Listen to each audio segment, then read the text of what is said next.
Let's get right into it. Number 7. I did my own research.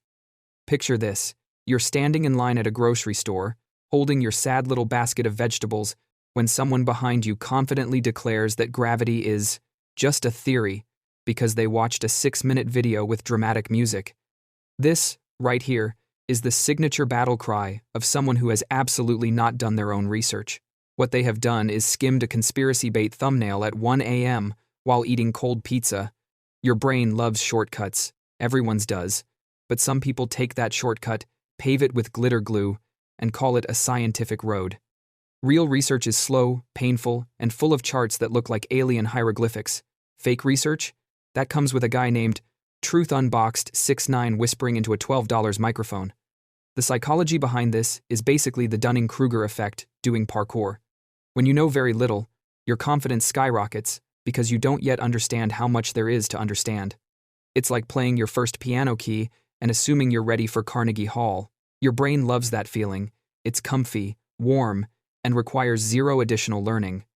So the next time someone says they did their own research, what they mean is their YouTube algorithm found something spicy, their critical thinking took a lunch break, and now they're ready to debate a molecular biologist using vibes alone. In summary, it's not research, it's emotional improv. Number 6. I'm just asking questions. Imagine poking a beehive with a stick and then acting confused when bees come out like, "Hey, why are you upset? I'm just asking questions." This line is the Swiss Army knife of people who want to sound deep without actually going down the extremely inconvenient tunnel called logic. It's the verbal equivalent of pretending to trip so you can grab attention on purpose. On the psychology side, this is classic deflection. Instead of defending a claim, you turn the burden of proof into a game of keep away. Your brain loves this because it takes way less effort than actually learning something. Questions are safe. Questions sound curious. Questions make you seem like a renegade truth hunter when all you're really doing is dodging responsibility faster than a cat avoiding bath time. There's also a sprinkle of something called epistemic arrogance, which is a fancy term meaning someone assumes their half-baked hunch deserves the same respect as a peer-reviewed study written by someone who hasn't slept in 4 years. It's a power move. Act mysterious, act challenging, act like you've just uncovered a secret the world isn't ready for. But the punchline? If you genuinely cared about answers, you'd actually listen to them. Just asking questions usually translates to, "I have no evidence, but I'm very attached to my confusion." Basically, it's skepticism, wearing sunglasses indoors. Number 5. It's just common sense.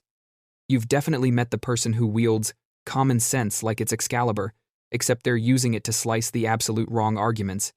Common sense sounds profound, until you realize it's wildly inconsistent, culturally dependent, and mostly made of whatever random life lessons your Uncle Gary told you at a barbecue. Psychologically, humans love shortcuts, thinking is exhausting, and your brain burns real glucose doing it. So when someone says common sense, what they mean is, I haven't actually thought this through, but it feels right, so let's go with that. It's intuition dressed up as authority. The funny part? Most things we consider common sense today would have gotten you thrown out of a medieval town meeting for witchcraft. Germs? Insane. Washing your hands? Suspicious sorcery. Lightning? That's definitely Zeus having mood swings. Common sense evolves, which means it isn't actually common, or consistent, or even particularly sensible. So when someone slaps down the common sense card, it usually means their brain is taking a nap while their mouth freelances. In short, it's the intellectual equivalent of saying, "because I said so." Number 4. That's just your opinion. Picture yourself calmly presenting a well-supported fact, maybe something mild like, the earth is older than your toaster, and the other person squints, folds their arms like a disappointed substitute teacher, and fires back with, "That's just your opinion." Ah, yes, the magic phrase that turns objective reality into a choose-your-own-adventure novel. Here's the psychology behind it. When a person's beliefs are emotionally glued to their identity, facts feel like insults. Instead of confronting uncomfortable information, their brain pulls the emergency lever, and that lever says, declare everything subjective, escape through semantic loophole. It's a defense mechanism wearing flip-flops and a backwards baseball cap. It's called motivated reasoning, which is a fancy academic way of saying Your brain is working hard, but not on the right thing. Instead of analyzing the evidence, the mind focuses on protecting the ego, because if the facts are just opinions, then you never actually have to update anything in your mental software. Convenient. Like putting a band-aid on a sinking ship. But the punchline? Not everything is an opinion. I don't like jazz is an opinion. The sun is hot is not. Reducing everything to opinion is basically a get-out-of-logic-free card. It's the conversational equivalent of sweeping crumbs under the couch and calling the house clean. In short, when someone says, "That's just your opinion," what they really mean is, "I'm emotionally allergic to facts. Please tailor reality to my comfort level." Number 3. I already know this. There's a special kind of chaos that erupts when someone hears a piece of information, any information at all, and immediately blurts, "Oh yeah, I already know this." They could be learning about quantum physics, sourdough starters, or how to properly pet a hedgehog, and their brain still slams the "I know that" button, like a toddler discovering a light switch. Psychologically, this is ego armor.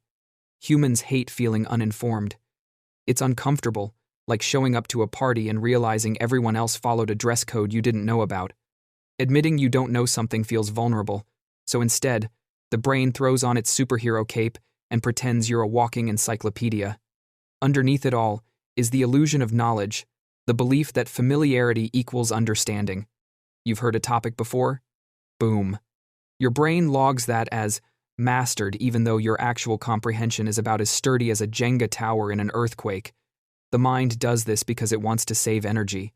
Learning requires effort, humility, and sometimes Googling words you can't pronounce. Pretending you already know something? Way easier.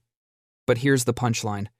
The people who truly know things rarely say, "I already know this."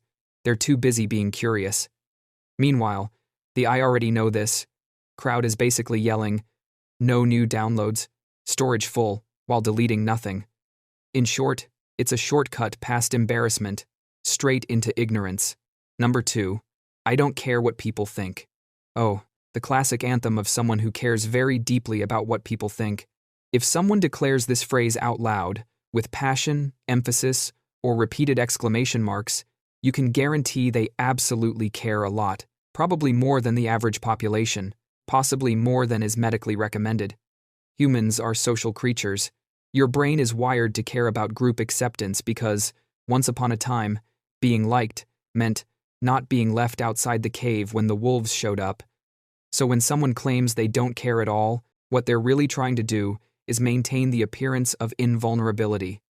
In psychology, this is called defensive detachment. Instead of admitting that judgment stings, the person pretends they're coated in emotional Teflon. Nothing sticks, nothing hurts, nothing matters.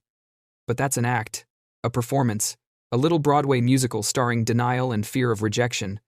Ironically, people who genuinely don't care what others think don't announce it. They're too busy living their lives like a raccoon who stole a sandwich and has zero remorse. So yeah, I don't care what people think usually means, please tell me I look confident and mysterious. My self-esteem is running on fumes. Number 1. Whatever, you're wrong anyway. Behold, the final boss of conversational shutdowns. When someone blurts out, "You're wrong anyway," they've run out of logic, evidence, confidence, patience, or possibly all four simultaneously. It's the adult equivalent of slamming the bedroom door after being told to clean it. Psychologically, this is a mix of ego fatigue and cognitive overload. Their brain is tired, their arguments are crumbling, and rather than gracefully backing down, they yeet themselves into blanket certainty. "If I'm done talking, had a feral cousin, this is it." This phrase also taps into reactive defensiveness when you feel vulnerable and respond with aggression instead of clarity. The person isn't trying to be right, they're trying to feel right, and nothing feels more right than declaring victory by pure volume. The irony? People who end with, "You're wrong anyway," almost never know why you're wrong. They just need the last word like it's oxygen. It's less a conclusion and more a flailing emotional parachute. So when someone reaches this point, the debate isn't ending because you lost.